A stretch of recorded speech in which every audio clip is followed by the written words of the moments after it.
How's it going, everybody? JT here on behalf of the EV Mavericks Discord and the Ethereum Daily General Discussion representing dailydoots.com for this January 16th. This is our 135th episode. It's our second episode of season 3. We're damn glad that you're all tuning in on X, Twitch, and YouTube. Today, we are joined by Mahesh Murthy from Karma. Karma is where the builders get funded. And we're going to talk to Mahesh a bit about his origin story. We're going to learn what Karma is. And we're going to learn finally how you can get involved and take advantage of their products. Mahesh, welcome to the show. Thanks for joining today. Thanks for having me. I'm excited. Hey, so Mahesh, we were talking just briefly before we started the live show. Today I learned something, that Mahesh is a pretty common name in the south of India. Tell me again how many people with your name were in class with you in school? Growing up, there were 4. At one point, there were 4. There was always been 2, I would say, but there was like a couple of years when there were 4. Right on. Well, we have the same problem in the United States, especially in the Midwest. You might have 3 or 4 Johns floating around, and there's a small pack of Kevins over there. But we got Mahesh Murthy here, who is a unique person all to himself. So I always like to ask our guests, not so much like when did you learn about Bitcoin or anything, but what did you do prior to Karma? And as far as like a pre-crypto world for you, what were you doing? Where were you going to school for? And where'd your journey start? Prior to Karma, prior to crypto, I was a software engineer. That was my profession. I went to college, got a degree in computer science. I went to grad school to University of Iowa. Oh, right. Yeah. Go Buckeyes? No. Is that right?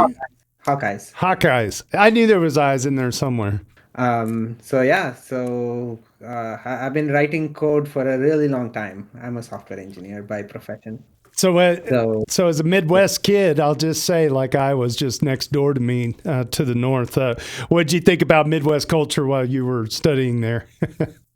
Very interesting. So I flew from India right into Iowa City in the heart of the Midwest. Yeah. It was quite a culture shock. But imagine. Good big school, quite an experience. I loved it. Yeah, that's a big university. They got a lot of students there.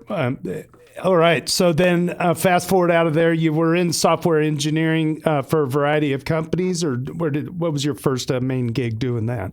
Yeah, I was a software engineer at this company in Chicago called Orbitz. Not the chewing gum company, it's the travel company. Now they're part of Expedia, I think. Oh, I know exactly what you're talking about. I've used them before. So I was an engineer at that company. It was great. And then I joined another startup in Chicago. After that, I started another company. I started a company with a couple of my co-founders in Boston. It was in the golf space. I was a co-founder CTO. We used to run golf tournaments for non-varsity college kids and high school kids, and I was building out the whole software for that. Everything from T formation to T time, or team formation, who's on the team, like scheduling and all of the plugins for like promoting it and advertisers and sponsors and whatnot. That's fascinating. Good for you. The scoring system, there weren't that many like team-based scoring systems. We had our own unique way of scoring. It was fun. So I did that for a while. We sold that company, and then after that, by then I was kind of deep in crypto already. So it was a natural thing to jump in 24/7 into crypto. Yeah, you're like, I did this, I can definitely do that. And yeah, that's fantastic. And sorry, the year again, the switch. Karma has been around for 4 years now, so 2022. But I had my first entry into crypto was 2017, end of 2017, 2018, when Ethereum started taking off. I used to hang out in ETH Dev, Yeah. Reddit. I had a small company to teach blockchain programming to developers, like writing Solidity smart contracts and things like those. That went on for a while. So I've been in this space for a while. Do you know Evil Jordan over there on ETH Dev, moderator Evil Jordan? Yeah. We sniped him. He's now an our Ethereum mod too. So shout out to Jordan. So cool. Yeah. That's great. So, yeah. That's great. Yeah. So you at that time, those early years, 2017 for sure, we were all shit posting on ETH Trader too, which was like the trading side of things. And and I don't know if you have much of a Reddit. Yeah, go I ahead. remember there was one slash Ethereum, and then it was like devs were there, traders were there, everyone was there, and then it kind of split off into Yep. two subreddits, I believe. That's correct. So our Ethereum became the technical sub, and then ETH Trader was the price and discussion and memes, and then ETH Trader had a split of which myself and 5 or 6 other moderators formed ETH Finance, and then like 2 or 3 bear markets have happened. And then Reddit as a whole got real quiet. And then Evan Van Ness from Week in Ethereum News dropped me and 5 other moderators off on the doorstep of our Ethereum to take the daily general discussion of ETH Finance and port it into our Ethereum. And we've been there ever since.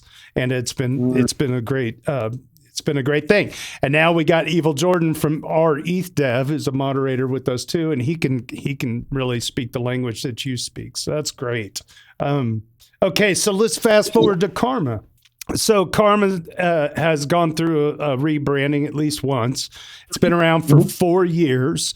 Let's do the 30,000-foot overview of what Karma is.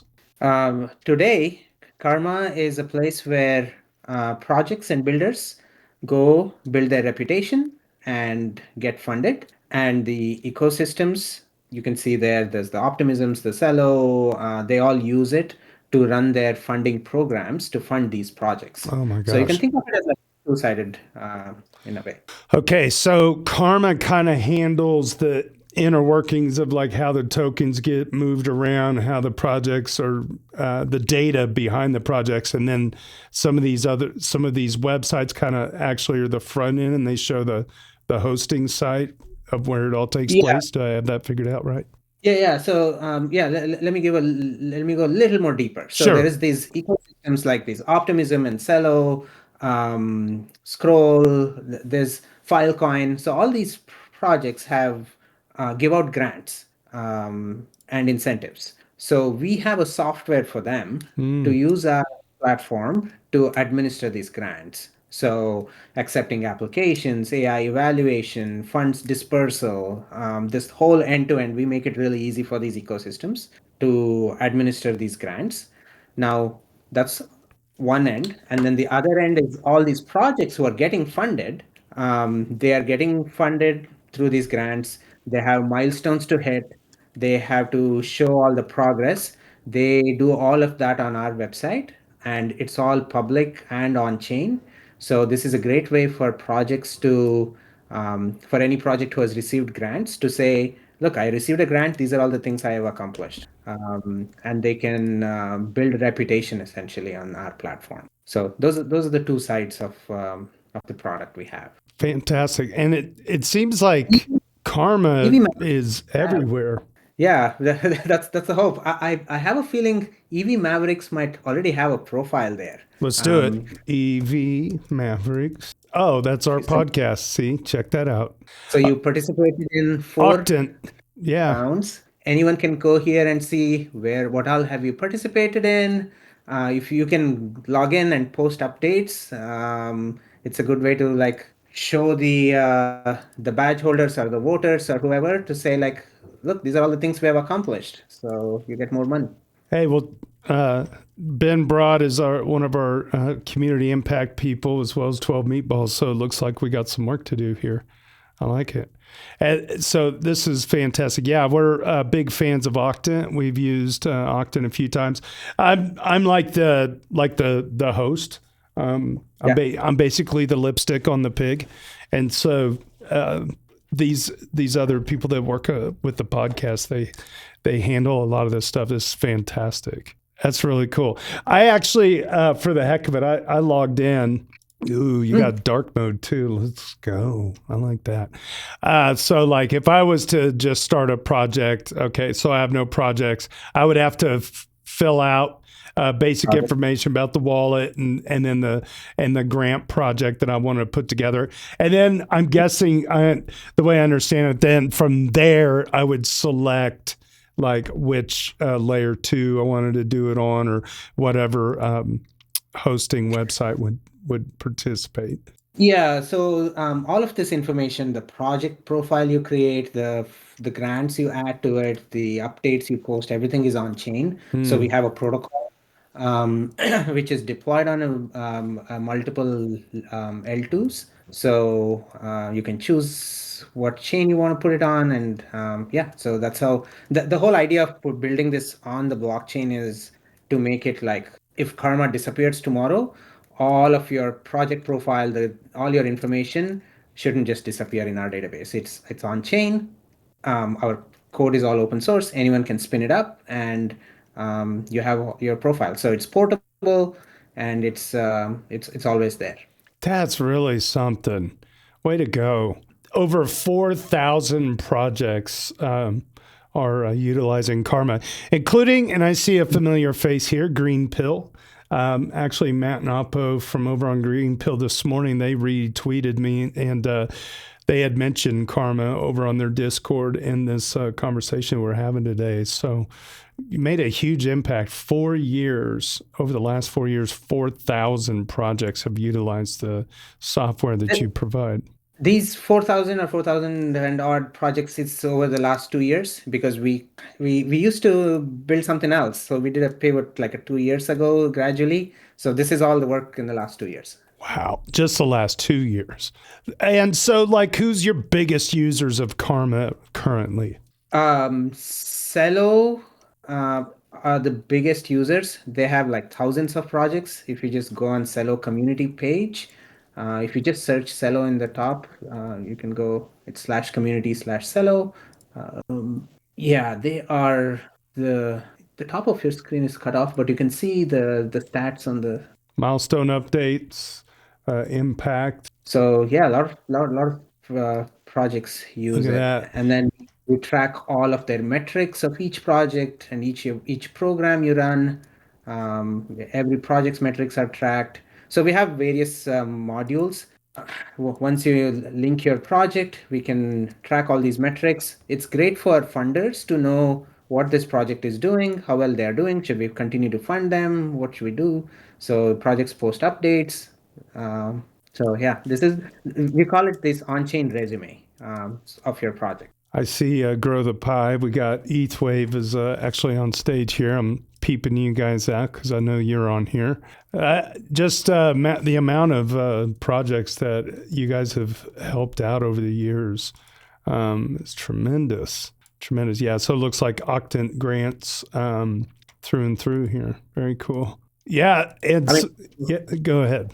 While you're whoever from your team, we recently pushed like a donations feature, so you can just log in and turn on donations, and you can accept all kinds of tokens and everything from publics. Someone is listening to the podcast, they feel like this is a pretty good project. Let me go. I have a bunch of tokens. Let me just donate some of these tokens. So they could just go on Karma and donate to you. Interesting. So, okay, so the EV Mavericks Dudes so for instance, this podcast, and then you would be able to, you could also subscribe to the different projects. You could be notified whenever there's a new update that's provided on Karma. So let's say we were doing something on Octant. The moment we do an update on Octant, it would also be reflected on Karma because Karma's running things for Octant, correct? Am I following that? Is that a secondary effect? It is a secondary effect. We have an integration with Octant. So Octant still runs the round and does everything, but we pull all the projects from there. Whoever participated in each epoch, we pull that information. And if EV Mavericks goes and puts these, they would still put the milestones in our platform, and it's all displayed on Octant website. So we have like a two-way link between Octant and Karma. I see this Rocket School here. I'm wondering if that's all one word. So I did the video work for this thing here called Rocket School. This is neat to see the back end of all that fundraising effort, because we raised, I think we spent somewhere around $15,000 to $20,000 doing a 24-part video series on how to stake Ethereum using Rocket Pool. And we called it Rocket School. And it was it was so fun to put those videos together. I'm kind of imaginative, and I like rented a Volkswagen bus to, air quote, drive to school, and it said like Rocket School on the side. I was trying to make it entertaining and meaningful for people that are of low technical caliber. Yeah. Close, kind of like myself. So it was really neat. We were able to get a gentleman that was kind of like a technical writer, and another person that really understood how to speak Linux. And then we would put the scripts together, and then I'd fire up the studio and produce the videos. And we got funded using your protocol for the EV Mavericks funding of the Rocket Pool, Rocket School endeavor. So that's neat. We've been in each other's orbits for a lot longer than I was aware of. So thank you for being a great software developer for the world, man. Absolutely. And you might not, I don't know if you're an admin here. So if you're an admin, there should be a button which will show up to enable donations. I don't think anybody's made me an admin anywhere on this. So yeah, for EV Mavericks. Oh, that's me. Look, that's my address. No, that's not mine. It just looks similar. Hold on. Yeah, 6824. Look at that. It looks close. It's B824. That's not me. God, that freaked me out for a second. You can log in and turn on donations and start accepting funding too from everyone. That's really cool. And so if I click on my donations, there it is. It would show up in this window here. Oh, very neat. Yeah, this is really sweet, man. So it's 2026. Karma's undergone at least one branding change. It's pretty much had a similar story from the roots. You guys are driving the engine of a project grant funding across a myriad of different companies. Where do you go from here now? How do you bridge out of Web3 and figure out how to make this work for normies in Web2? Is there any plans for that? How does that work under the hood, do you think? Yeah, so that is the goal for 2026. Oh, really? So, good. Yeah, till now it was all just Web3 projects, and we were trying to onboard them and make it useful to them. I think we have the engine running now. I think it's now kind of trying to expand out. The very first, setting the foundations for it, the very first thing which launched earlier this week was gasless transactions. Oh, wow. So till now, you had to have a wallet, you need to have gas to pay, you need to do all those things. But now, thanks to Privy and all this infrastructure, we enabled email login. So behind the scenes, it'll create a wallet for you, and you can just start creating profile and doing all those things. We pay the gas, take care of all of those. It'll feel very web to it. So that was already a big friction. There were a lot of refi projects. There were so many small projects who had no idea about Web3. They wanted to use it, but they couldn't. There was a big friction. Now that's a solved problem. Now we are talking to many, actually lots of projects and creators who don't have much of a presence. Some of them are receiving smaller grants, smaller funding. Some of them are want to kind of show their work. Right. They are starting to use crypto, so use Karma for creating their profile, sharing updates, sharing their accomplishments, and that's the whole idea. So we're working one niche at a time and expanding it. And the goal is it's not just you go create a profile. like what are you going to do with it? Right. How do we get them funding? How do we help them monetize by selling their products or providing their service? That's really where we're going. How soon or do you have any plans? I think sometimes the idea of being able to bridge crypto to the real world starts by having banking rails go from the real world to crypto. For instance, a stable coin kind of running in the background of an actual credit card transaction for some of these endeavors. Any thought to that? Is there like the plaid solution for how we can do fundraising through the Karma software, but quietly have it move from the banking institutions over to the crypto side to get the business done? Yeah, so next week we're launching like an on-ramping solution.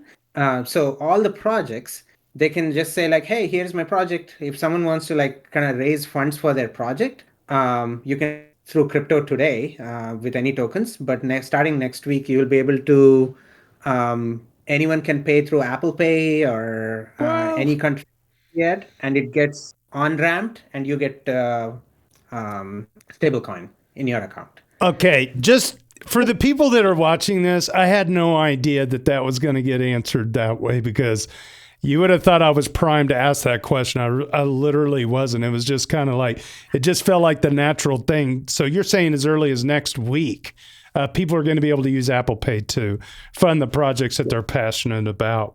And then it gets, and is it kind of like spot converted over to stable coins? And then how do the credit card like transaction fees work for you guys? All that kind of stuff. It's the credit card transaction fee is not under our control, so you're still paying, like if you're paying by credit card, it's a 2.9. Well, Does it come out of the donation of the recipient? no. Actually, you it's a little cheaper. Like we have an integration with Coinbase. Oh, okay. It does. It still comes out of the side. We could change it to get it from when you're checking out. Like we are taking the payout. We could take some out there. We'll probably start it out as donors paying it, because they're like, okay, like whatever, like 2% credit card fee or whatever, they'll just pay for it, instead of the projects paying for it. Would you say that this move to be able to go from the banking rails, would you call this probably one of your biggest milestones since launch? Yeah, so for sure, like just making it gasless was like one big milestone, That's a because big milestone. Yeah. our infrastructure just wasn't set up for it. So it took some, like it took a lot of work. And then payment flow is really another big milestone. Our hope is we will get, I mean, stablecoin adoption, as you know, is just like growing exponentially. So hopefully we'll be in a place where people don't have to open up credit card and like pay or fund the projects. They can just stablecoin. I mean, there are a lot of stablecoin cards coming out, so we will support all of those. That's really promising, because well, let me ask, since it's Apple Pay compatible, is Karma also an app on your phone? Is that how does that work? On your phone, you would just go on our website through your browser. Just go straight through the browser. Okay. We have thought about building an app. Not yet. Maybe later in the year. Now that it's fairly easy to build those things out. Have you noticed any drop off in overall grant work or over the last like year or two compared to me? Because I just feel like there was kind of like a huge bump and then kind of a plateau. Have you seen that any of this getting affected by fatigue and bull market activity and you know what I mean? How am I trying to I'm trying to ask this question in a way that makes sense. I feel like, for instance, you've been doing this for 8 years now. The first four was kind of like the honeymoon period with a new girl, right? And the last 4 years has been like the 7-year itch. And and I'm wondering if you've noticed the euphoria and the promise of the future. Have you seen any ebbs and flows over the last 3 or 4 years of being in business where certain times it's heavier than others or lighter than others? I just feel like the ability for you now to do the Apple Pay thing, hopefully that kind of reinvigorates the engine a bit. And maybe I'm wrong. Maybe the donating and the grant writing and stuff and everything has just gone up and to the right. I don't know. There's a lot of money flying around. So, I mean, in the 4 years, there's been like a lot of ups and downs. Like when we started out, it was like the DAO governance tooling is what we were building. DAOs were the hottest thing. Yeah, that's right. Yeah. Our products added like a lot of value to these DAOs, so we were doing pretty well. And then DAOs kind of fizzled away. With the funding product, like last year was amazing. There were a lot of grant programs and things.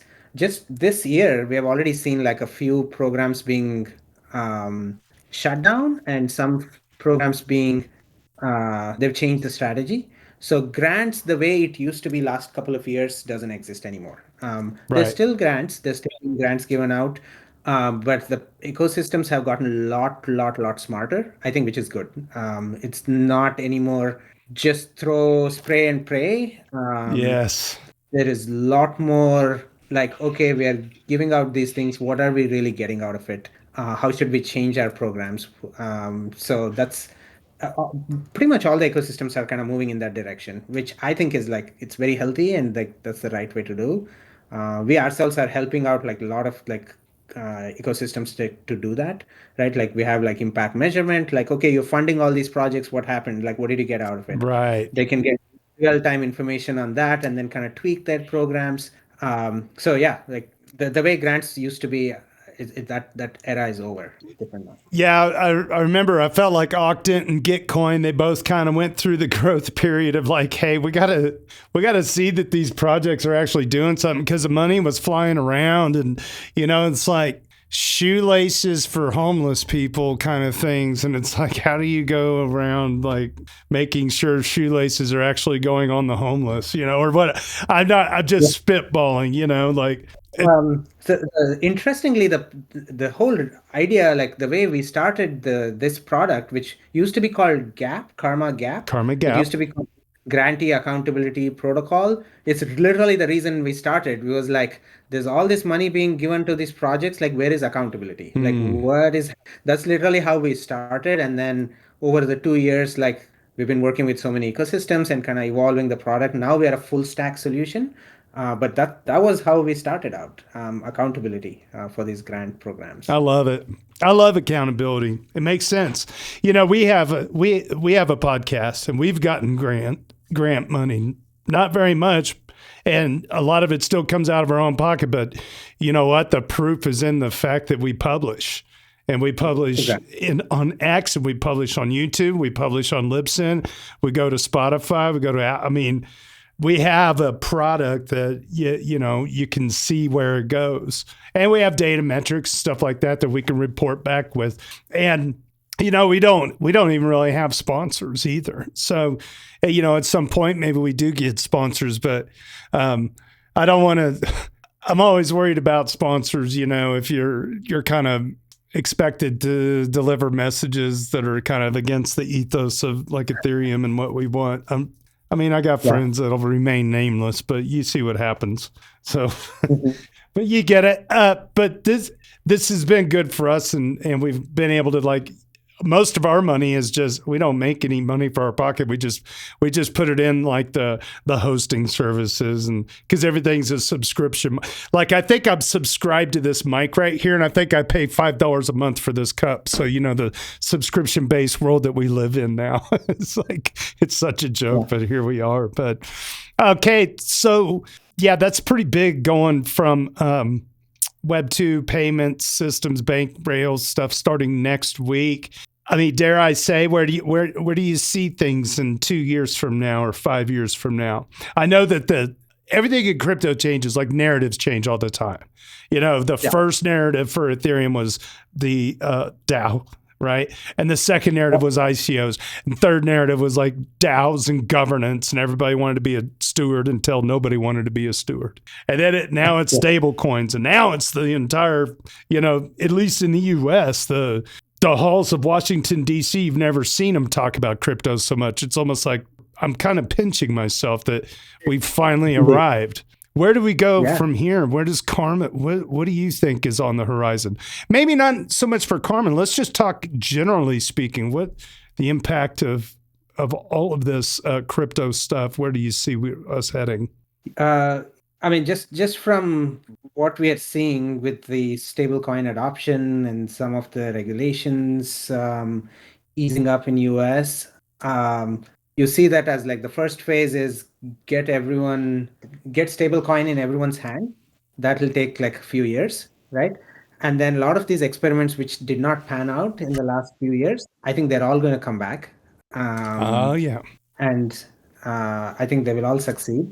Well, not all of them, but yeah, like a lot of the experiments will succeed, I think. Crypto has always been really good in capital formation, right? So that use case will take so many different, there will be so many different flavors of it. Mm-hmm. We ourselves are like on some of those things. Like Karma today is like, okay, you have this project profile, that's the heart of the product, but can we help these projects kind of like get money? Donations is just one part. Mm-hmm. We have like few other initiatives going on. So I think payment flow, as everyone kind of, it's consensus at this point, like the next few years is like all like just the payments and the money flow is the biggest use case. Once everyone becomes comfortable with that, that's when like the next use cases will come. Just as an example, right? So I think YouTube creators now can get paid by stablecoin. Oh, really? So yeah, I think PayPal, the PiUSD or something. Oh, yeah, that's right. Yep. Now, once it's programmable money, like I can think of like ways where like there's a small creator who can show their cash flow revenue on chain, maybe get like small loans from there. It'll all start on the edges, but I think it's all setting the foundation for more exciting things. Yeah, because like I guess it could be one of those deals where YouTube creators that earn in PiUSD, these platforms might just want to incentivize them to hang on to the PiUSD within the YouTube platform and earn a percentage of yield for making YouTube their bank, right? Like we're kind of seeing certain kind of things like that possibly happening. And then like the YouTube creators could also just be doing super chats on YouTube using the money that's in their account without doing the payment processing back to a credit card company and giving those 3% per transaction fees away to Visa, MasterCard, whatever. Right. And on the YouTube front, and this is kind of tangential to this, is the heck, like Tom Lee is announcing like $200 million being invested into Mr. Beast. Well, what's that about? And I think the structure of that is to the kind of what Karma's doing, where you have like a feeless transaction and wallets that are happening in the background. Well, think about the vast number of people that like follow Mr. Beast around who could care less about they couldn't care less about how to make a real crypto wallet, but maybe there's some incentivizing structure there for his audience to have its own token. And then Mr. Beast is now this bank. I don't know. Maybe it's just an idiocracy in the making. You don't know. I'm just spitballing. I just noticed that news. I think some people are scratching their head. Okay. Well, there's two other little questions here. Karma by the end of the year. And what does success mean? I think those are kind of lame, typical questions. So let's do it this way. What are you excited about? What's the most exciting thing beyond the payment structure that's going into place next week? Yeah. Maybe you could even reach back in time when you had your first big win with Karma. Like you could do it that way too, whichever way you want to. It's a choose your own adventure question. I'll do forward looking. Okay. What I'm really excited about. So, a heart of Karma is these projects coming there, like creating their profile, having a presence, um, building their reputation. That was always the core of Karma, right? The reputation was the heart of Karma. It has taken different forms, but like projects have always been the heart of it, like how it has been. So what I'm really excited about is how do we help these projects succeed? That's really like whether it be a podcast like EV Mavericks, whether it be an open source project, whether it be a white coded project who just built it within a day and then put it out, which is super useful. How do we help them monetize? How do we help them grow, succeed?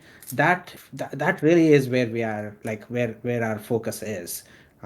Grants is one way to get funding. There is like other ways you can actually provide services and like kind of grow your project. So that's what I'm excited about. There's like so many ways to do it.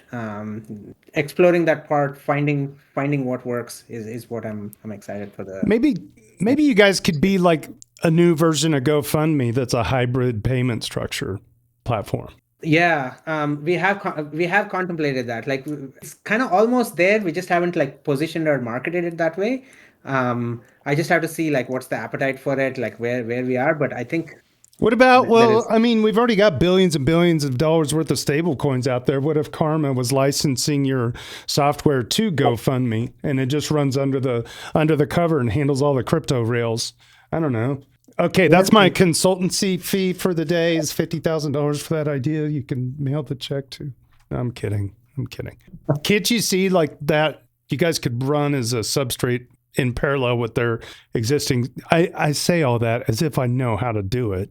I don't. But Oh, if somebody was paying stable coins, it just quietly slips through the Karma gap and goes straight over to GoFundMe people. I don't know. It's kind of neat. So if I buzz in here on the consultancy side here. There we go. LogrisTheBard, ladies and gentlemen, tokenomicsexplained.com. Welcome to the chat. I've been just quietly listening because the conversation has been flowing very smoothly without me interrupting. But thank God. If you want to talk about like product comparison between GoFundMe and Karma HQ or Karma Gap, obviously GoFundMe has a lot more media about the projects, better searchability, indexing. You're allowed to set like different stages, and it's tiered, right, and often comes with engagement from the creators, and there's just a lot of deeper ways to engage actively with GoFundMe than there is interactivity on Karma HQ, right? Yeah. Karma HQ, I've clicked through a few of these. I don't see a video link anywhere. I barely see images or even links to images. It's very much text oriented.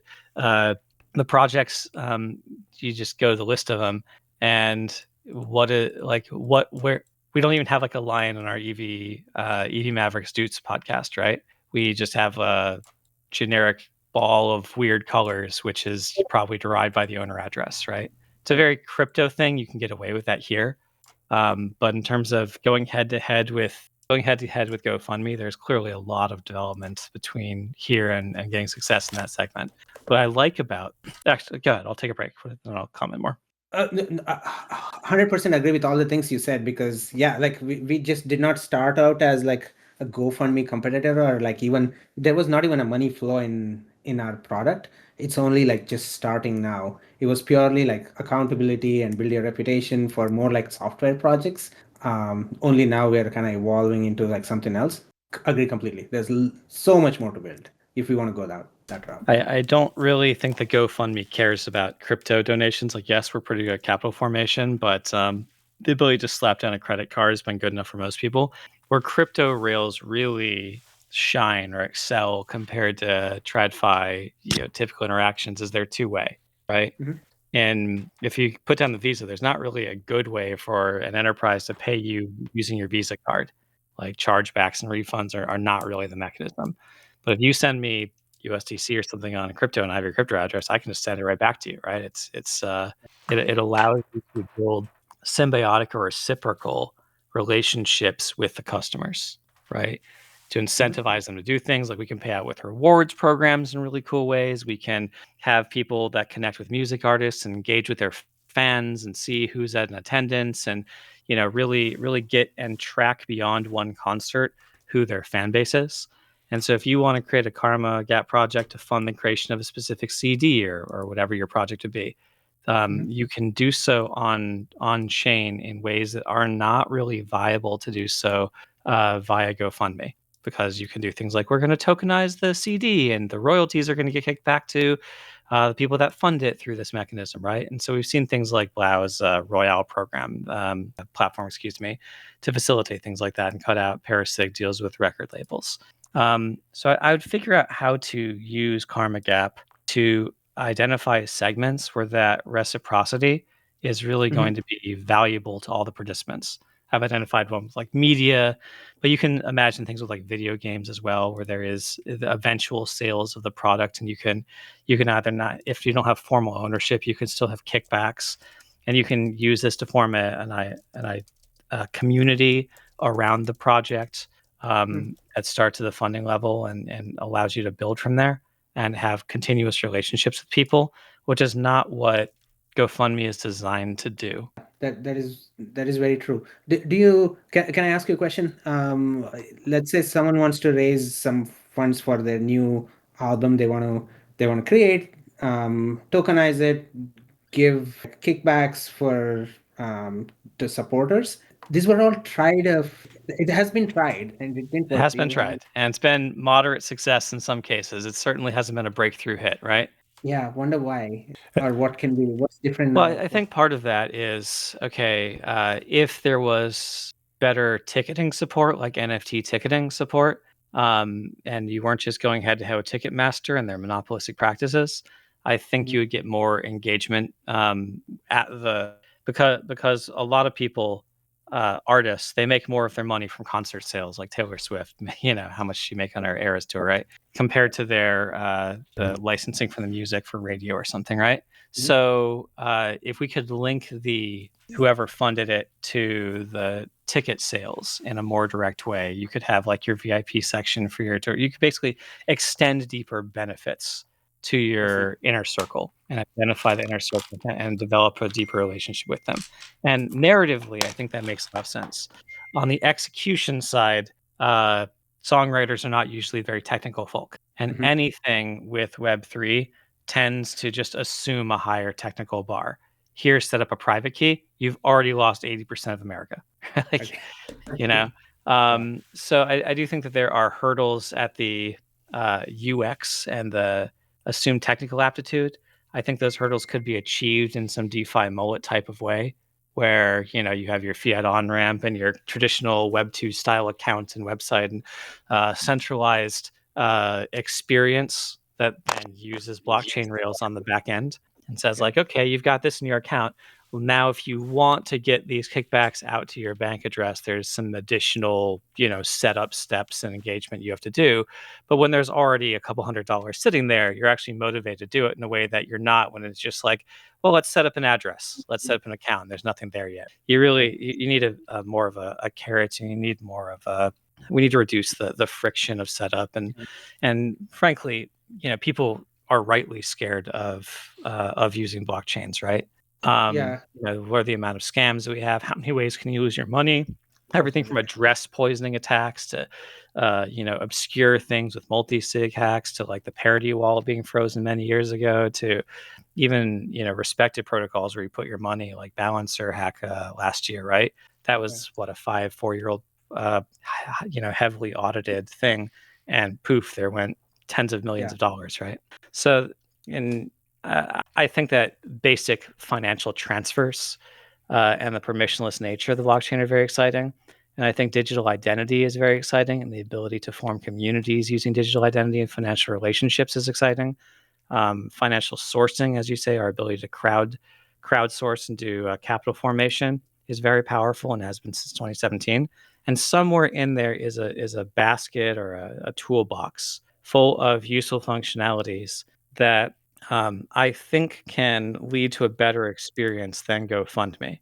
But I still think most users at the initial step are going to be slap down a credit card, find a project that they like for some reason, help to get that thing funded, and then because there's blockchains, now we can add this reciprocal layer on the long tail, right? So you fund a board game like Gloomhaven or something, they develop it, and then the backers get 10% of the proceeds of it, and they can deliver because they know who the backers are because we have the digital identity system, and it's all coherently managed, the state of it on the blockchain, right? But clearly with Karma HQ right now, there's just a lot of UX work and enrichment and sort of the interactivity with the website needs to be dramatically improved before I think you're going to get much of a toehold against GoFundMe. Yeah, I mean, honestly, like if we have to compare with GoFundMe, it has to be like you have to have a value prop which they cannot easily build or have. A lot of the things which you said, I agree with. In fact, we were even talking to like a few creators for something we were exploring, and the first feedback was like, okay, this is like the site is right now feels like very crypto, very Web3. It's not approachable to us. So wholeheartedly agree. There's a lot of things to do. But some of the things I made notes of, like which you also shared, I would love to explore that a little more and build in that if you're open to chatting more. I'm always open to chatting more. I'm on Discord. You can friend me here and we'll follow up. That's LogrisTheBard, tokenomicsexplained.com. He's also a technical co-host. I was just mentioning, hey, maybe there's a way Karma could do the Rails for the crypto side for GoFundMe, and then Logri goes into a whole distribution model and like an entire like how to compete in a saturated market. Always appreciated. Spitballing about projects that are days gone by. Just in the last week, pour one out for pods.media. Pods.media did tokenized podcasts. I swear, we've uploaded over 100 podcasts religiously to that site. Ever since the episode that I interviewed the founder, his name escapes me at the moment. I've interviewed him a couple of times. I was trying to practice good faith use of using blockchain and Web3 as best we could. We're using Farcaster the best we can. I mean, it is a tough nut to crack. The only thing I was thinking, like, what does blockchain solve? Blockchain, just in the music business alone, or any of these types of institutions where we'll use Taylor Swift. Okay, so you bought a ticket, but there's a blockchain NFT and a wallet address that rides along with the ticket to her concert, and then that token could be used to get a buy one get one free cheeseburger at McDonald's because you're a Taylor Swift fan. Those two companies are totally separated from each other, but like the proof of the NFT traveling around, like if you hold an NFT that you went to the Taylor Swift concert, then maybe then you're able to get a matched dollar amount, dollar for dollar, whatever the percentage is for something on Karma, right? Or it's like all those what do they call them, loyalty points, but loyalty points that could be a cross-brand promotable thing, and it doesn't rely on anybody from those two offices to shake hands about the agreement. The agreement is just that wallet address and that NFT and the value that can travel with that person's credentials, and it could even be done ZK in a way, someday. Eventually we're just going to have like whatever on our phone with the geolocation device. Once we walk through the doors at Target and we are a known person to have gone to a Taylor Swift concert, and then that person can get a slightly different price for the same T-shirt, but I don't know. Probably gets into antitrust laws and all that stuff. But I don't know. I'm just spitballing like use cases for blockchain, how we can improve society, or at least create new and interesting business partnerships without a business partnership. It's kind of, I don't know. It's kind of something like, just spitballing. Hey, and I know we're getting to the top of the hour for you. I think you said you had a 60-minute window. Anything else we should know about? And honestly, you don't have to leave. This isn't like you have to go anywhere. We just have a second half of the show where I read Reddit, so you don't have to if you want to stick around. But anything else, Mahesh, that we should know about? If you are a project, I would love for people to check out Karma and create a profile. We're adding lots and lots of use cases for these projects. And if you have any feedback, please send it my way. My Telegram RTHY or mahesh@karmahq.xyz. I don't know if you have a show notes, if you could include that. Yeah, absolutely. We'll be sure to include that. It's incredible. 4,700 projects, 6,500 plus grants tracked, 8,100 project updates in 44 communities. And correct me if I'm wrong, that's just in the last 2 years. That's not even like all time, is it? That's like the most recent stats. Excellent. I think I'm glitching out. Am I glitching out? Chat, let me know. Or is that Mahesh? I think he's glitching out. I hear you okay. Okay, you hear me? Mahesh, are you? Blink twice, snap once. Okay, he's there. I'm here. Okay. You're cutting out. You got very robotic for a bit there, Mesh. Okay, we're good. We good? We good, fam. Mahesh, thank you so much for stopping by. We'll be sure to get your URLs out there. And don't be a stranger, man. And thanks again for everything that you've done for the EV Mavericks community across all of our different grants over the years, man. It's just it's a real pleasure to meet you. Thank you so much for having me. And I'm excited for the next things happening on EV Mavericks. All right, brother. Well, thanks again. There you go. Mahesh Murthy from Karma. And been a hell of a chat. Well, at this time, ladies and gentlemen, you know what time it is. It is about time to run over to the Doot side of things here. Let's go for it.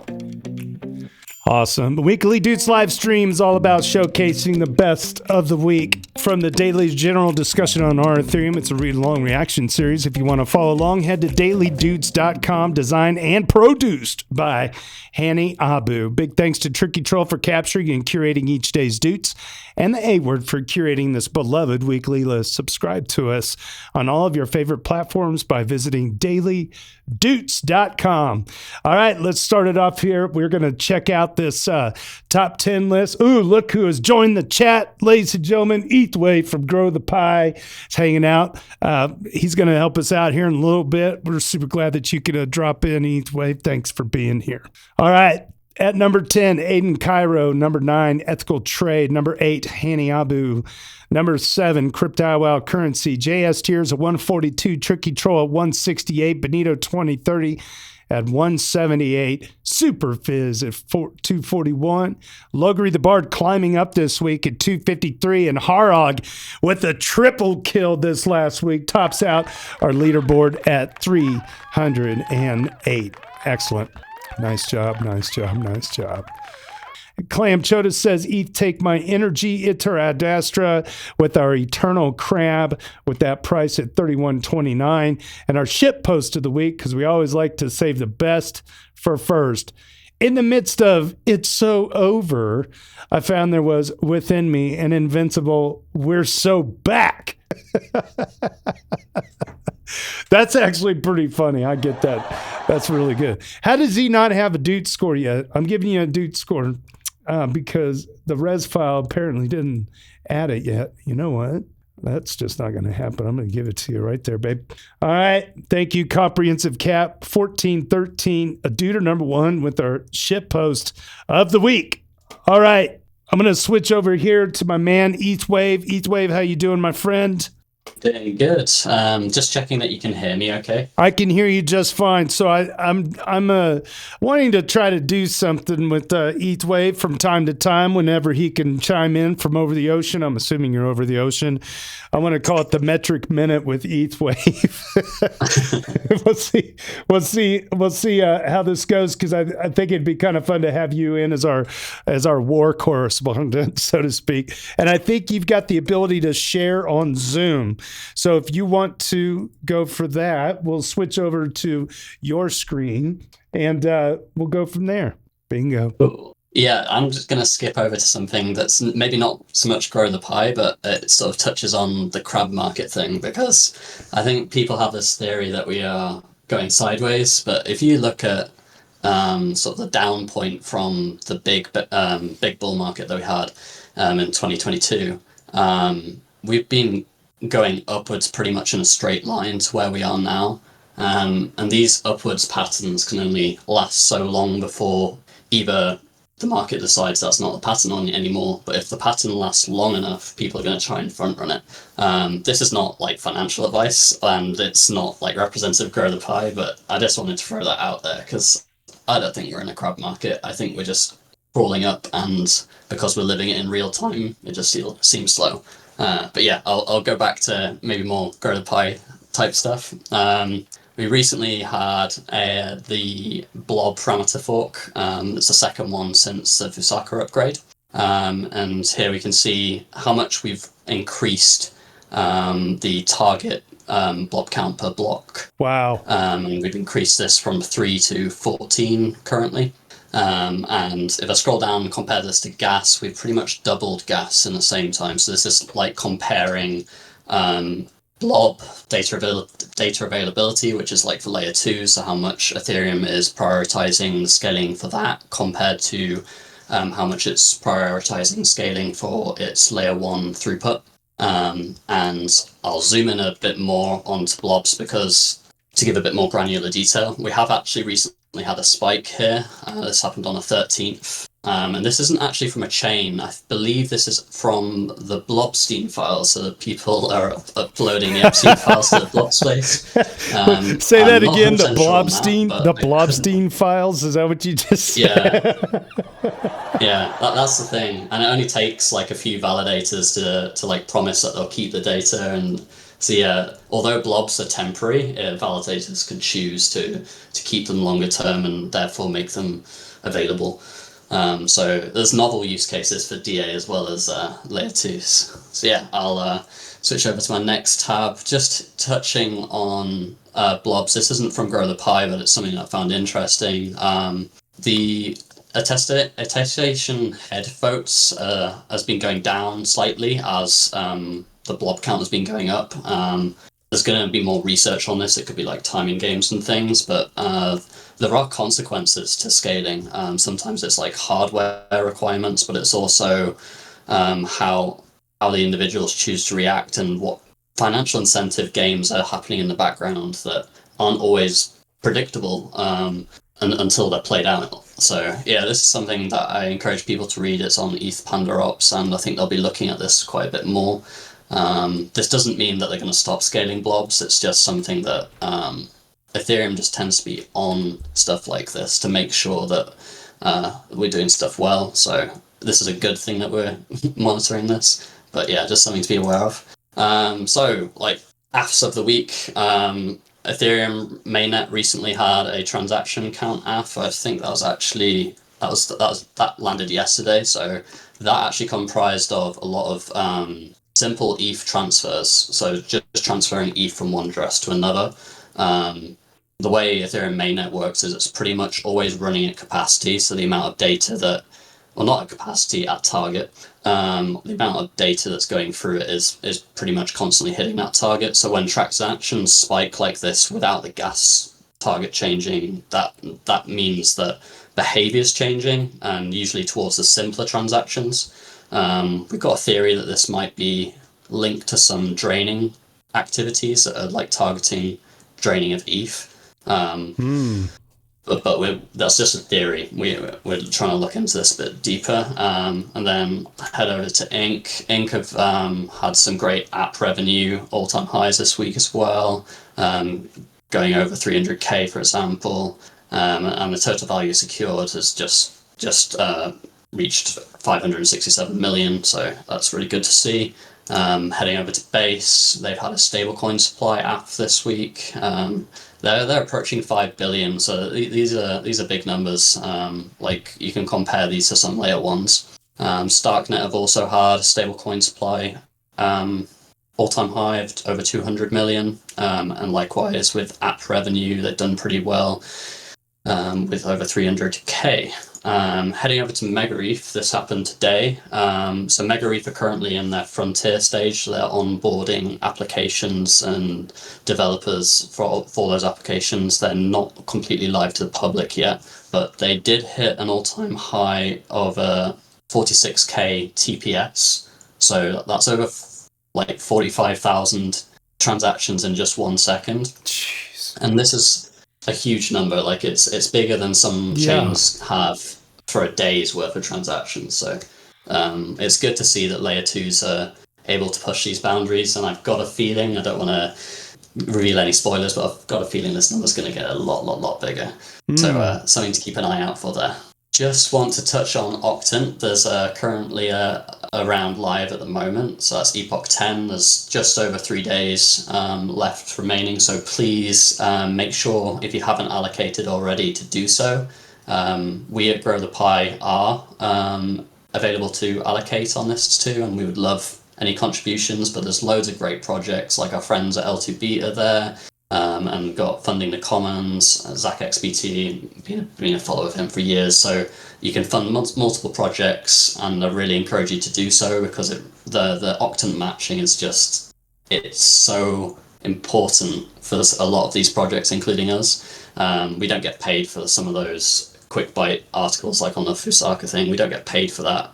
We do them through public goods, and we fund that work because it takes time, and it takes like the data side. It costs money too, and we fund things like that through Octant and other public goods platforms. So yeah, we appreciate all your help on that one. How am I doing for time here? Because I don't want to overrun. I've got some other stuff I could talk on, but yeah. No, that's good. I like this. This vibe, Heatwave, like just a little 5-minute what's going on in the world type of thing. Really appreciate you sharing this out, and we certainly hope that you can stick around and do this on the regular. I know it's a little late for you over there, but just that was perfect, because this is a real quick way for people to dive in and understand the real numbers of what's going on. So definitely help out growthepie.com. You can check them out on this latest round at Octant. I'm a patron on Octant myself. I've been there pretty much since the beginning, trying to help out all of these projects, including Grow the Pie. So thank you so much for helping out today, Heatwave. Awesome, brother. All right, good deal. Well, there we go. We're going to move on over to the ethereal news. This is another new little segment. I'm just going to read a few headlines for you to check out. Vitalik says Ethereum must pass the walkway test, add features, not halfway fixes, so we can ossify if we want to the future innovation via client optimization and parameter changes by validator voting rather than network upgrades. Heatwave, how do we swap out the view here? With the screen share, exit full screen, swap video. There it is. Oh, there you are. Okay, and you're gone. He dusted me. All right, that's good. Switch that view up a little bit. In fact, I don't even need the Zoom meeting anymore. Stand by. Groovy. All right, perfect. Okay, and let's see, moving on down to applications. A base app, the wallet plus Farcaster based social switch is focused to trading first. Hinkle private send split across multiple recipients and time windows. The Ethereum Foundation DAI team ERC 8004 explainer is out. Discovery and trust layer for AI agents via on-chain registries for identity, reputation, and validation. And finally, for ethereal news, I will mention the yield aggregator. It's an automated swap created 3.7 million shortfall covered by the Treasury. And all of these headlines and more available at ethereal.news. This is episode number 7 for A.B. Kothup, fellow moderator on our Ethereum. All right, back to our weekly roundup. Let's see. Edmund Edgar simplifies what Fusaka really means for most of us. Edmund Edgar is a fellow moderator, Duder number 45 for this week. The most important thing is data availability sampling. This allows you to publish data and only have the fact that you published it verified by a subset of validators, not all of them. This matters a lot for scaling because it means the total capacity of the chain will no longer be bottlenecked by how much data you can download on a single home internet line. It won't have much of an immediate effect because the thing that it's scaling, the blobs, weren't at capacity right before the fork. But for the long term, it's a really big deal. It starts as a fairly small capacity increase, but then we can start dialing in some knobs to grow the capacity really massive. The thing most immediately relevant to regular users is the SECP 256R1 precompile. Most signatures in the cryptocurrency world use the K1 profile, which is used in Bitcoin, and that's what's mostly used in Ethereum. But browsers and smartphones and other things that don't have ancestry in Bitcoin typically use 256R1. This will help with stuff like controlling wallets with passkeys and lots of other things that need integration with things that normie non-crypto people use. And that is Edmund Edgar with the banger of the week. Stand by. I got to fix my headphones here. Yeah. Edmund's smart cookie, man, for sure. Look what I did. I got to reopen my closed tab. Sorry, it's a little wonky today. Hanny did not update the site for some reason, or something isn't working on my side. All right. I always say it's Childs P, but his first name starts with a P and his last name is Childs. Okay. A HodlerCon friend of mine, Duder number 12.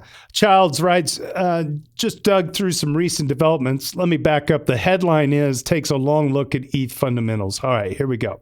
Dug through some recent developments on this lazy Saturday, and honestly, the fundamental case for Ethereum right now feels stronger than it has in a while. Institutional onboarding is finally happening. We're moving past the pure retail speculation phase.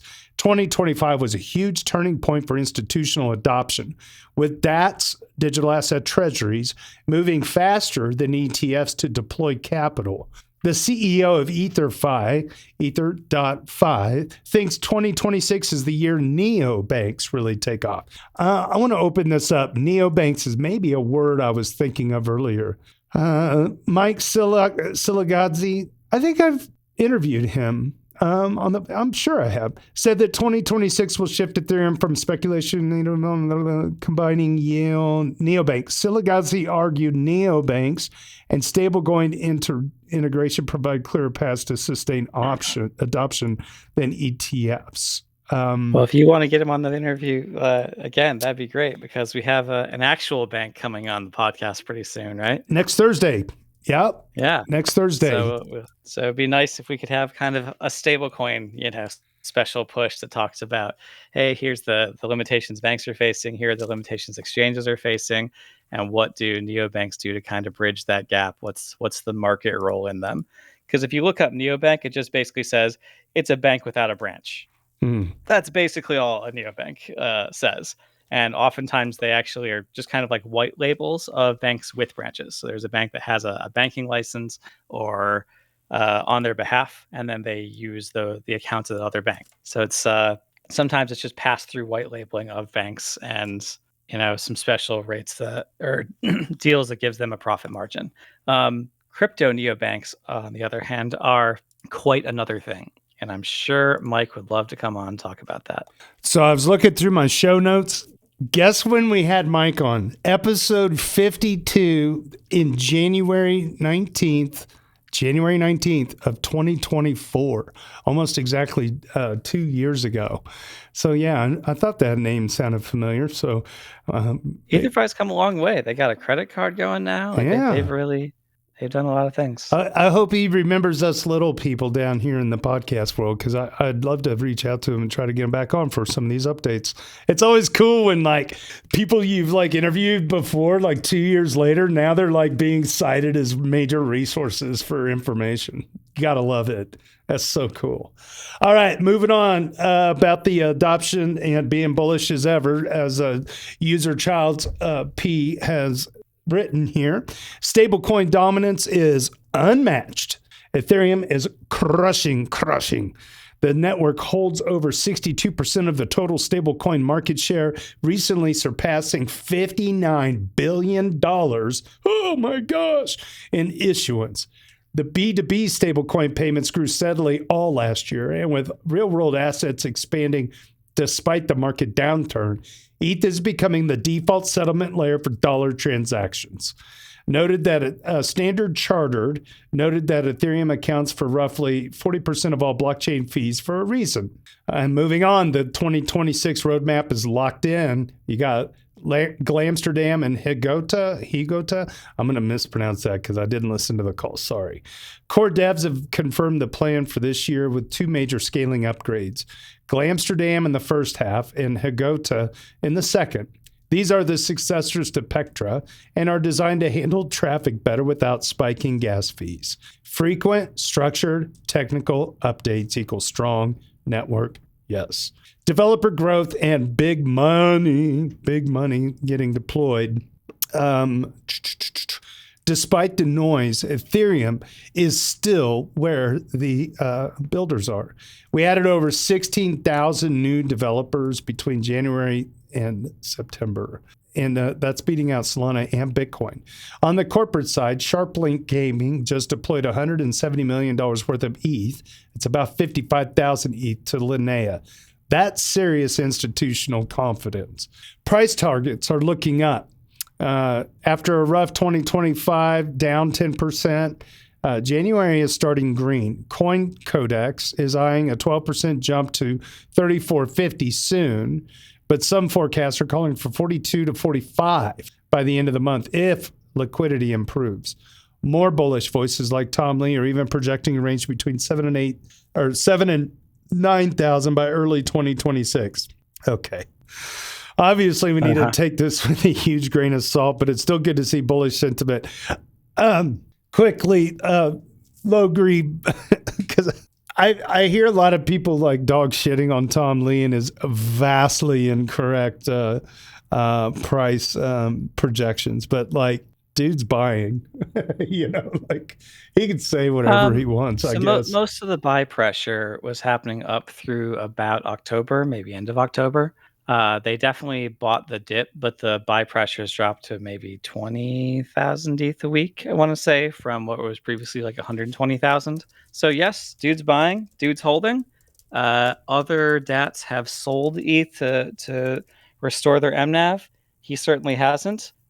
He has certainly put a lot of time going out on media tours across the world to spread awareness of Ethereum. Yes. His pitch is simple and repetitive, right? It is like he is presenting it in a way normies can understand. If you don't like that, well, just realize where he is. He's on like Squawk Box on CNBC, right? Yeah. They're a limit. And they'll ask him like, why Ethereum? Why not Solana? And he'll give some basic answers. And then the host will just basically hand wave that and say, well, if I ask other people, they'll give me answers that favor Solana. Right? Yep. As in the host didn't really even hear what he said. Yep. Right? Or didn't. As simple as it was, they're just not capable of processing a technically accurate and legitimate. Where he gets a lot of flack is he was saying like 10K end of year, and MNAV is always going to basically go up, and it should be at like 1.3 or something because like we've got a 2% staking yield and PE 15 or something will mean that it should be valued at a premium, and so it should be able to expand, and that obviously has not held, right? You can view the DAT as kind of like a treasury instrument, kind of like maybe a yield indexer. If I give Tokamak a bunch of ETH, they will go and put it into places across Web3 and earn yield on it. Tom Lee will, in theory, do the same thing. And given the magnitude of their pile, they can probably get some gangster type deals. It says like, we're your biggest and basically only customer, so you need to cut us some type of kickback, bribe, tokens from your protocol and exchange, better rates, whatever it would be, right? When you're playing in the big leagues, you can negotiate a little bit more cutthroat. And I haven't seen them do that yet, but it would make sense for them to get into that business, right? The other thing that Tom Lee's got a lot of flack for is a recent $200 million investment into Mr. Beast Beast. Industries. Mhm. Yeah, which I have my disagreements on the fact that it surprised everyone, right? That it wasn't really communicated that this was a strategic need of the company that they need to fill, and then they found Mr. Beast, come some weeks later, that there wasn't a whole lot of discussion over it.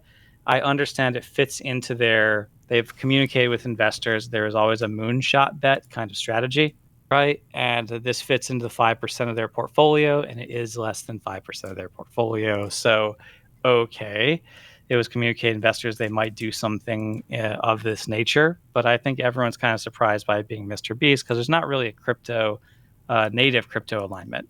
So is this one of the things where we're going to see Mr. Beast get shouting from the rooftops that like crypto is great and everyone should be using it? I highly doubt he's going to do that. I doubt it either. I think his podcasts are going to continue basically as they are, and maybe there will be a couple of features episodes. I really wish that Mr. Beast had been the guest on stage after the Q&A section. They brought on the CEO of Lighter instead, which I am told that several of the BitMine board members literally fell asleep in their chairs, and God, I almost did too. That was not a lively interview. Let's just say that was pretty painful to watch at times. So I think Mr. Beast certainly could have brought the charisma that the CEO of Lighter did not. His name evades me, but and then dump 1 million ping pong balls on the crowd. Yeah, exactly. That would be the type of charisma. There's your NFT drop. It's like a QR code. Everyone has a unique QR code, and then there's all the people and they get the footage of the match. Whatever. It would have been a sensation, right? It would have gotten the views. We know that. But I don't know why, if you give someone $200 million, they couldn't at least show up to your event and would have been a much better guest than the one they had. I hear you. I hear you. So I just feel like it's under wraps what they're gonna do. Okay, well, we can speculate a bit. So sure. Does the man have outreach? Yes. Can you monetize that outreach to benefit ETH and Bitminer? I don't really see how or that's going to happen. Can Beast Industries 10x its own internal value?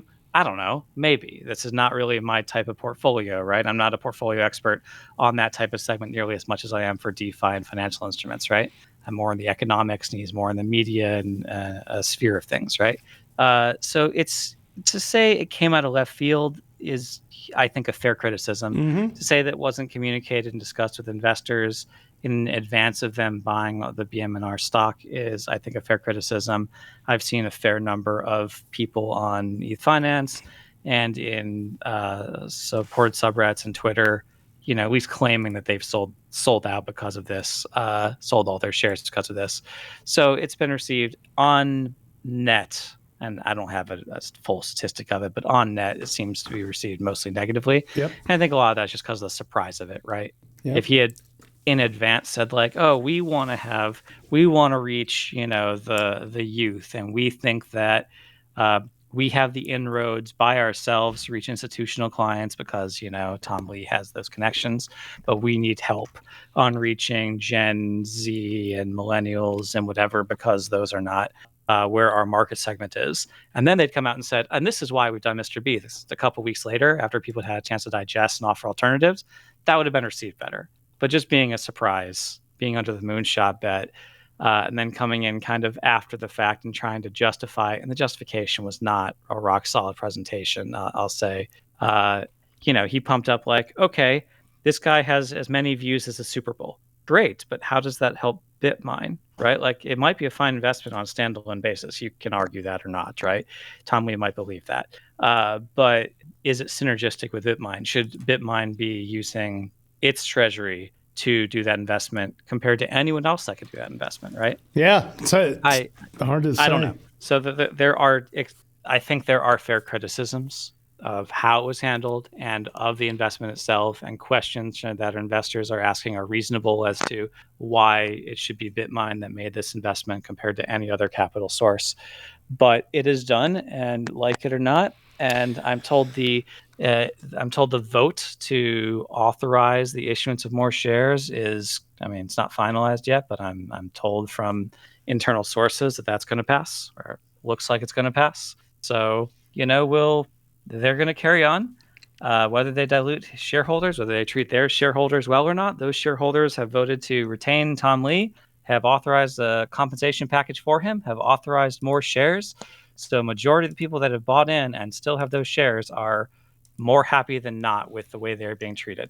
And if the way they're being treated is going to lead to buying more ETH, well, you and I are here for it. We were down at 1,500, right? Before, like, the ETH price was at 1,500 before the DATs came in and bought 4 million ETH. Yeah. So where would we be if we're at 3,000 now, if we didn't have that buy pressure, if they had turned around and sell to protect their MNAV, right?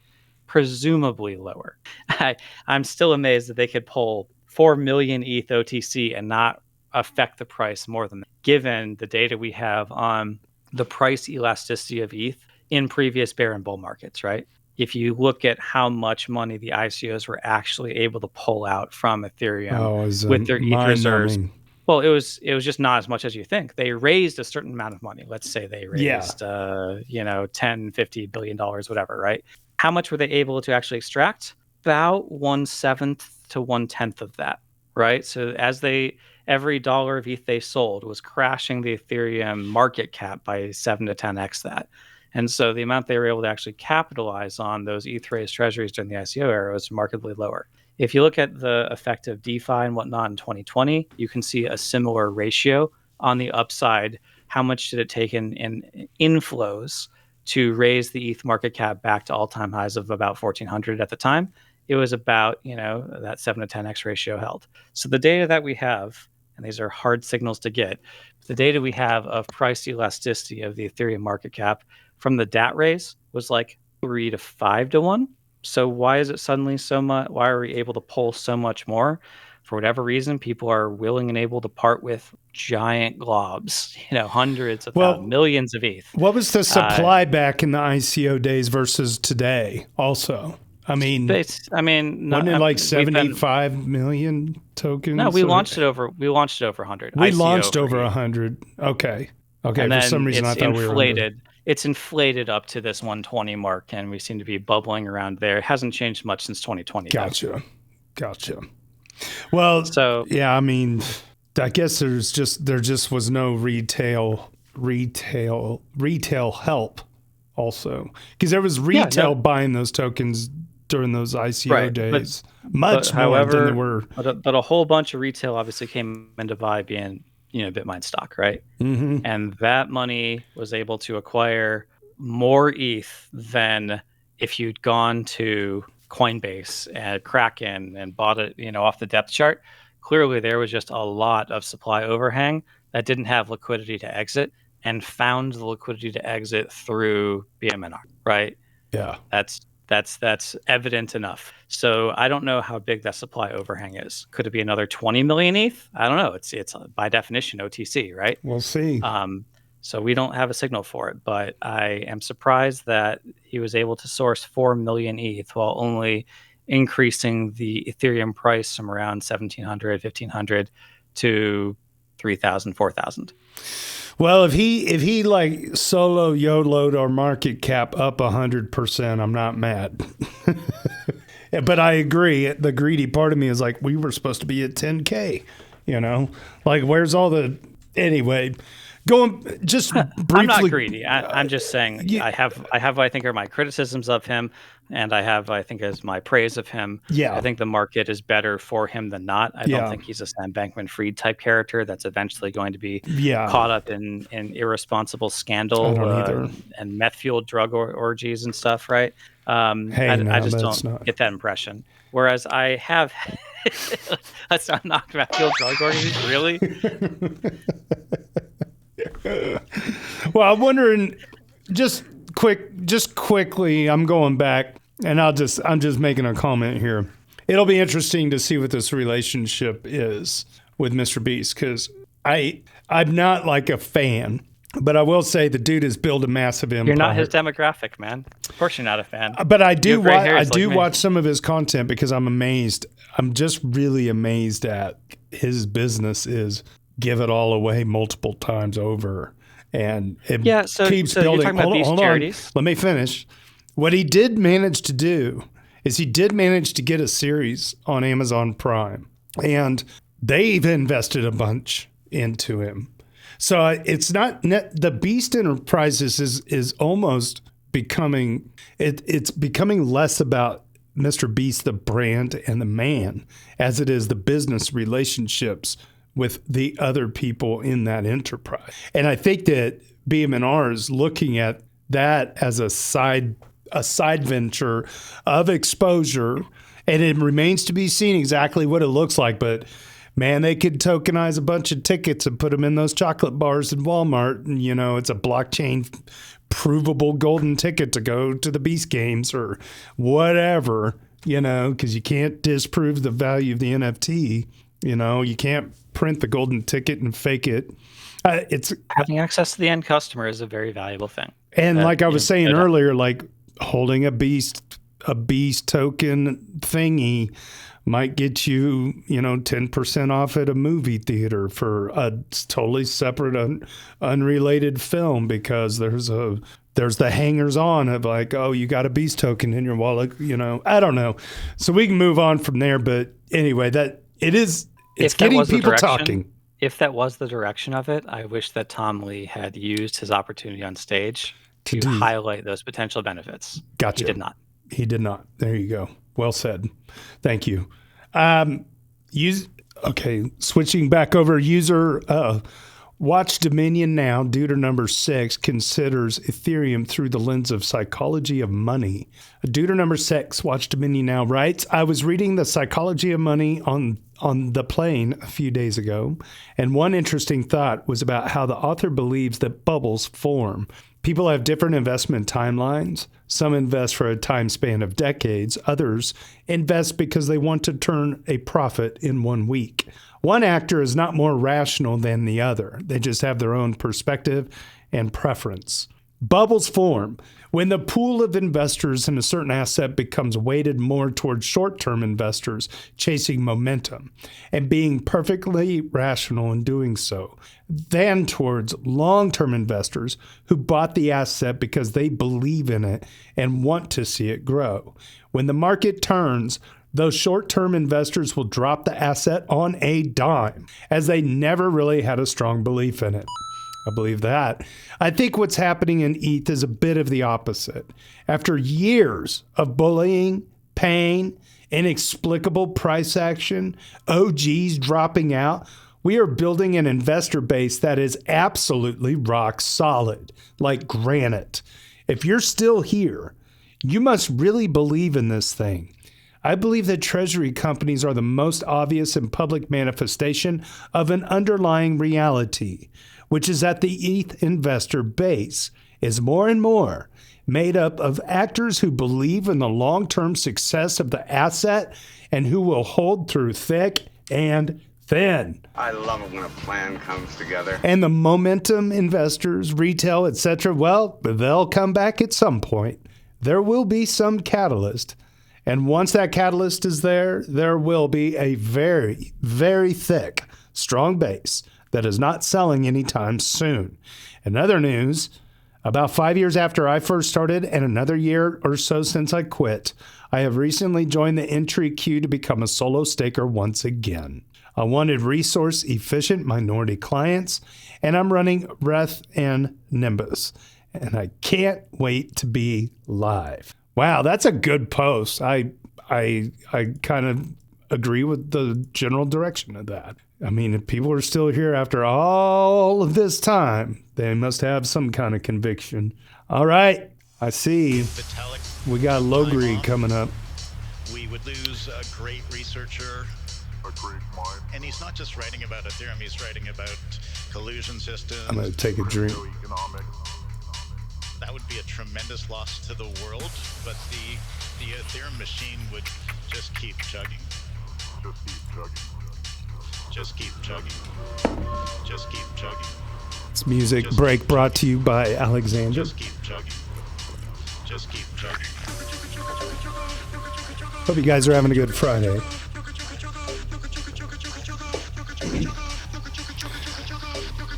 All right. I recently watched this talk LogrisTheBard writes, by Cory Doctorow. He's an EFF activist and has been fighting for our rights for like 20-something years. So much of this talk is on sovereignty, whether it's national sovereignty such as national defense, corporate sovereignty such as jailbreaking devices, or personal sovereignty such as the right to repair electronics or John Deere tractors, I'll interject. He comes across as passionate about creating more resilient, economical, and equitable societal outcomes. So much of the ethos of Web3 is present in his philosophy, but the only reference to cryptocurrency in the whole talk was stocks, shitcoins, and casinos. But I repeat myself. There were points where I just wanted to scream at the screen that we can help with that. By virtues, this guy should be an ally of ours, but he's probably only ever been exposed to the scammers that swarm the periphery of our ecosystem, which is all too common a situation. We seriously needed something like Etherealize 4 years sooner to treat public perception of Ethereum as more of a public good and less as the full-time job of people like Sassel or Hoffman. I'm talking to DAI, that's DE, Decentralized AI founders, regularly. And the common message is to lean into words like control, ownership, and resilience more, and to avoid the word blockchain entirely. It's really a sad state of affairs that we can utilize blockchain solutions to improve things like resilience, but we can't openly talk about utilizing blockchain solutions in any business or customer interaction. Anything Web3 has to be abstracted as much as possible away behind a Web2 interface before it become palatable. Neobanks this year will be offering DeFi access through Web2 front ends while avoiding any mention of blockchain as hard as they can. They'll use terms like, quote, fully regulatory compliant backend financial systems, unquote. Because if you say Ethereum, almost the best thing that will happen is people won't have heard of it. Decentralized AI systems will be using terms like, quote, proof of control, unquote, to market, even when that proof is using mechanisms like tokenization for model ownership. It's frustrating. Nice write-up, Logri. Good job. It is frustrating. Yeah, it's frustrating. It's not even just remember the whole like hashtag say Ethereum wave? It's not even just that, right? It's in 2017, it was what Arizona Tea Company put blockchain at the end of their name or something. One of the tea companies that had nothing to do with blockchain just added blockchain to their company name, and the stock went up like 40%, right? Now the pendulum has swung so far the other way that if you add blockchain to your name, you probably lose 50% of your market share, right? Doesn't change the product, fundamental, financial, anything about that, right? Just being associated with blockchains is a net negative.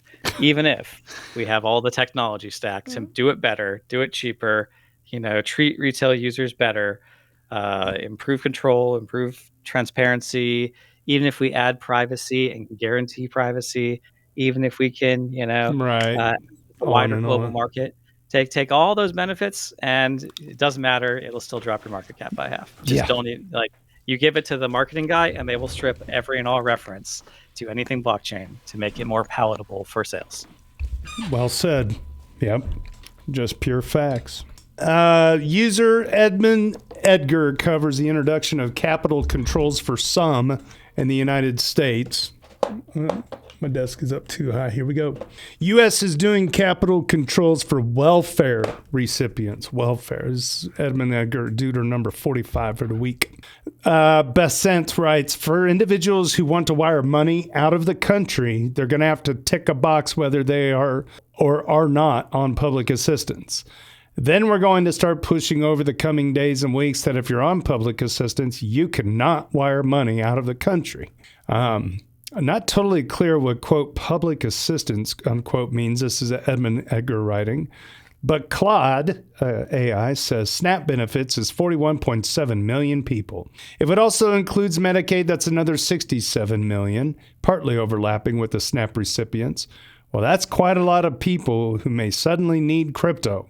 I wonder if there's anything we should be doing to help them find out how to do it and to avoid getting scammed. Okay.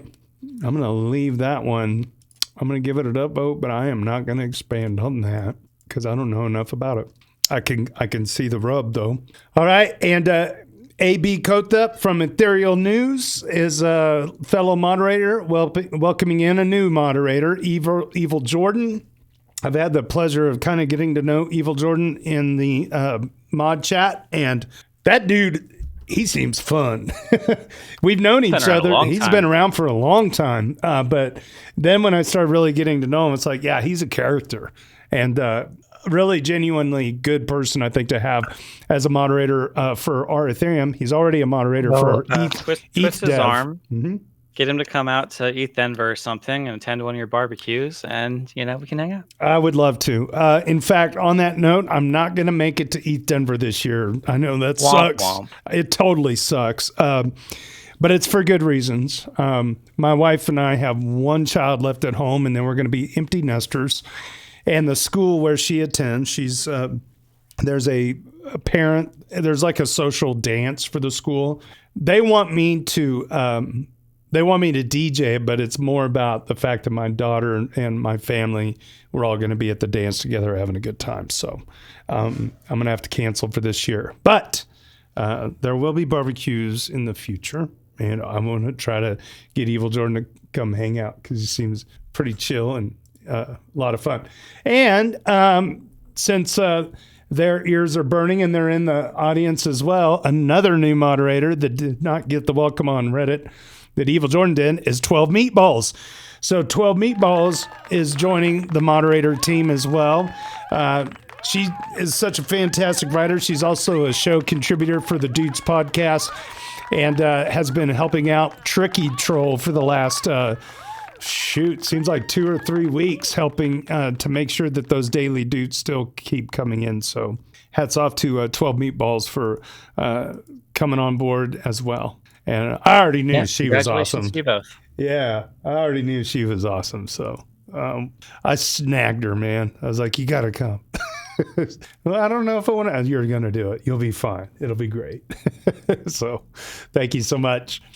All right, Harog, here we go. Duder number 308, top of the list, explains how we end up increasing layer 1 throughput over the last couple of years. Harog writes, gas limit for blocks doubled within a year and more to come. In 2024, some Ethereum community members and researchers started to demand more L1 scaling by increasing the gas limit. A whole movement started around it, which was pumpthegas.org. Their argument was that there wasn't any explicit increase in many years, and the implicit one during the merge was rather small, like 7% or so. Hardware has become better, internet bandwidth increased, and most importantly, some clients have become much more efficient. Ethereum gas target increases are voted on by validators, so it is a rather cumbersome and slow process. Core devs also first had to come to consensus what increase is safe to do and at which points in time. Some benchmarking has been done in spring of 2025, which continues for the foreseeable future, and some critical bottlenecks have been removed. Within 1 year, we increased the gas limit from 30 million to 36 million on February 4th of 25.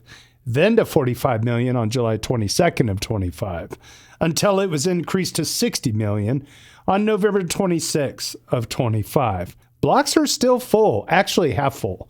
So all the available block space is used, but because there is more now, price dropped massively. The increased block space on rollups further reduced bidding wars on mainnet. In the future, there still is the goal to increase the gas limit by a factor of maybe 2 to 3 per year for a few years until we reach something around 20 billion gas per block or equivalent in a ZK future. We will see how long it takes to get there. Okay, Tiny Height 1967 and JT, oh, that's me. Share a collection of posts from Vitalik here on Reddit. Okay, it looks like Tiny Height, Duder number 10, shared a bunch of the posts that Vitalik shared on the main page. I'll just say this, not to toot my horn, but in the mod chat, I was lamenting a bit how nice it would be if Ethereum Foundation people could come back to posting more regular, especially Vitalik, on Reddit again, because it's been almost 3 years. And so then he did. And he did 8 posts. And he said, he said in the chat, I'm not going to screenshot anything, but he just said, we really should be more active on Reddit. Thank you. Thank you so much. I love it when a plan comes together. We'd love to have you, Vitalik. Thanks for taking the time to come back to Reddit, because this is where the conversation used to be. And I think it's still great to have a conversation in a walled garden with good moderating. And, get the core Ethereum discussion, at least at the very minimum, just copy and paste the body of some of your posts or tweets or whatever. Not just Vitalik, but like anybody in the EF. I mean, it's just a great place for long form discussion. It's easy to search for, somewhat easy to find things after it gets stored on Reddit. So it's just easier than X to find things. But they got some decent discussion. I mean, not just a lot of upvotes, right? Yeah, some of those posts got some decent discussion. I even cross-posted one of those discussions over to the daily because we went back and forth for like 2 days on the topic of stablecoins and thought there was a lot of good topic content there. That's great, man. Yeah, that's great. I think we're about done here. Yeah. All right. It looks like DeFi Saver has the latest DeFi Saver update. Nicola J. Speaking of Mahesh having a common name, 5 members of the DeFi Saver team have the name Nicola or Nicola. I don't know which side of the word gets emphasis. But anyway, it says that Nicola posts, I haven't posted anything interesting in a while, but we've had the biggest news of DeFi Saver in a long time just go live today. We've partnered with SummerFi, also a previous guest of the show, who will be winding down their pro management app in order to fully focus on the Lazy Summer protocol and its AI-powered yield hunting vaults. If there's any Summer Pro users here, you can access and manage your positions at DeFi Saver as of today, and you can keep me as a contact for any questions whatsoever. Let me open up these tweets here. I'm going to give them a little bit of love. Hats off to the DeFi Saver team. Hats off to the SummerFi team, and let the Lazy Summer protocol and AI powered begin. All right. I think that's it. We good? We good, fam? Thanks again to Mahesh Murthy for joining us from Karma today. And thank you to, thank you to ETHWave from Grow the Pie for coming in and doing a little update. We're going to try to add ETHWave at least 5 minutes every now and then. He may pop in, may not, but I always like to acknowledge our friends over there at Grow the Pie. Acknowledge AB Kothup from Ethereal News. He's on issue number 7. Make sure you go subscribe to him on Substack. Make sure you subscribe to us at dailydoots.com. And there you have it, ladies and gentlemen. On behalf of the EV Mavericks Discord, the R Ethereum Daily General Discussion, my name is JT. Cheers and big hugs from Kansas City.